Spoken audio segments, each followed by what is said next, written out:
Người ta đó mà buồn. Bông à xong bài mà off á buồn.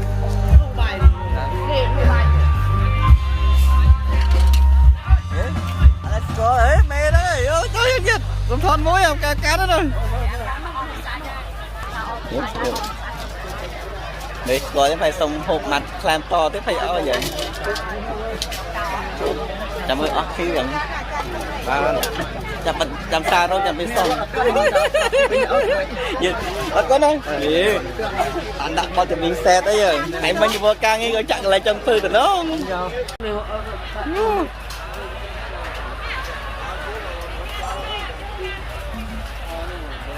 về chai nhưng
Kêu đặt ra ơi ôn tịch bự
đặt đây mua ai sống mà sáng đẹp tôi sang để đặt bay đâu bao giờ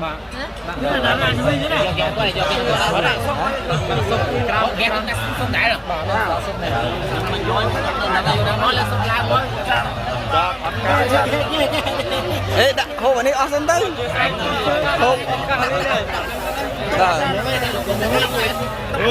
làm chạy kia ok hay chạy lăng fly không kịp cho đánh giá sao mà tích đừng đang làm chạy kia giá kia các bạn đấy fixation gì mà nó là